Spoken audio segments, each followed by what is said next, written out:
Greetings, Uncle Travelling Matt here, and welcome to another edition of Pilgrim Places of Britain and Ireland. And today I am in one of my very favourite pilgrim places of all in the world. It's one that's very personal, very special to me. It is the shrine of my local saint, and in many ways, it's the place that got me interested in pilgrimage and looking into our saints. So I'm at a place today. It's called Ilam. It's in Staffordshire, right on the border with Derbyshire, and it's the shrine of Saint Bertram, and his tomb is there, just behind me. And it is a truly beautiful place. It's in the Peak District, and it commemorates Bertram, or Bertolin, or Bettelin. There are different spellings of the name. Now, we know very little about him. He's described as a prince of Mercia, and he probably lived in and around the 7th century. I have written a life of his, and in my version, he is a younger son of King Wolf Herry. He certainly lived in and around that time, but whether he was or not, we don't know.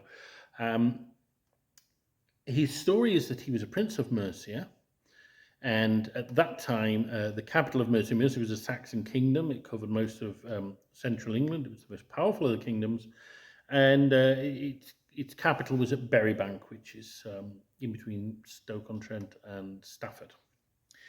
And the story is that when he was a young man, he went to Ireland to study. And when he went to Ireland, because of course it was the land of saints and scholars at the time, he met a young lady, and she is said to be an Irish princess, very beautiful, aren't they always? And they eloped together, and he got her pregnant. And the story says that when she was about to give birth, which is at a place actually quite near to Ireland called Thor's Cave. It's a very popular tourist destination. What he did is he left her in the cave where she would be dry and went to the nearest village to find a midwife. And when he got back, there was a wolf in the cave, and she was lying there dead and ravaged, and so was his baby. And in his anger, he slew the wolf. But then he had a kind of moment of spiritual realization, because, of course, the woman he loved, his purpose on earth, was dead, and she was dead because of him.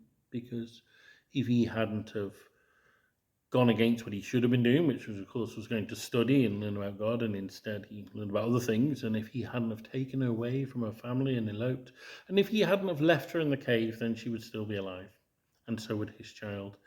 And in this moment of anguish, he turned to God, and he dedicated his life to God. The stories say that he then became a hermit in Stafford. So it was a ford in the marshes over the River Sow, and he set up his hermitage there, and basically the town grew up around his hermitage. And today, St. Mary's Church in Stafford, if you go there, at the back, there is the outline of a small chapel, and that was built on top of his cell. And so he is the founder of the town of Stafford.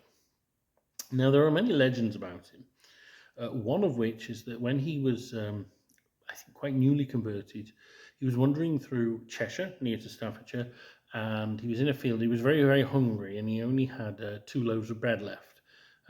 And then the devil came to him, and he said, "Oh, well, what good is this God of yours? Before you were a prince, you were rich, you were important, and now look at you, you're just this starving, homeless wreck. What great God that one is." And he realized he was being tempted, and the devil said, "Well, if this God was so good, he'd take those stones there, and you could turn them into bread." And what Bertram said is, "No, that is Christ's miracle." He said, "But I will turn this bread into stone." And so he did that. And the loaves of bread that were turned into stone, they still exist. They do pretty much look like stones. But one of them is in the church upon the site where this happened, which is Bertram Lee Field, Bertram's Field. and it's a beautiful church. But the other one is in the local Orthodox church, where they are very much into venerating saints. And indeed, it was the Orthodox priest who told me about St. Bertram. And they come on a pilgrimage here every year. And so it is venerated suitably there. So that was that legend. The other one is that there was a battle, and a horde came down. We probably in the Northumbrians, of course, were Christian as well. I mean, they were the ones who Christianised the Mercians, but that detail isn't important. And there was this terrible horde came, and the people asked Bertram for his help, and he left his hermitage, prayed to God, and then the next morning he said, "We'll sort this fight out like man to man." And their greatest warrior was a black giant who just stepped out, and Bertram fought him, and with the help of an angel, he won. And I always see that as like, because it is violent, but it's also maybe a way of avoiding greater bloodshed. But he didn't like it in Stafford because too many people were around and gathered around this kind of following in this community. So then later in life he left and he went into the hills of the Peak District, and he settled here by the banks of the River Manifold in Ilam, and he had a hermitage on the spot of this church, and he taught and he healed, it is said. There is a well just down from the church, and by the Manifold. There's also a bridge, St. Bertram's Bridge, and next to it is as well, and that is said to have been his healing well. Although there is another well dedicated to him on the hills up there, and I always think that one is more atmospheric. It's, like a natural spring gushing out of the hillside, but who knows, maybe he used both. And anyway, and then he died here, and he died here on the day, the Feast of the Holy Cross, which is when St. Helena found the Holy Cross. And so this church is dedicated to the Holy Cross because it's about the day he died. That's St. Bertram's Day. And indeed, this great picture up behind me there, that is a depiction of the finding of the Holy Cross. So that's why it's the Church of the Holy Cross, because that's the day he died. And he's buried here. And it is miraculously one of the shrines that survived the Reformation. So unlike Penmalange or that of St. Chad or St. Alban, where the shrines are there, this one is actually an original. It was never destroyed. And one assumes the bones are in there because it's never been uplifted. My guess is because he was a very minor saint and because it was out of the way. So the Puritans just never got here.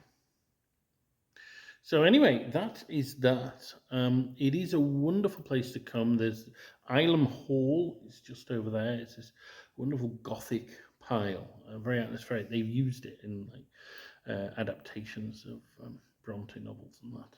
So it's a pleasant place to come. There's a nice tea room and that. And there are also other things to see. In the churchyard, there are 2 battle crosses, and I always, like to think of the battle that, of course,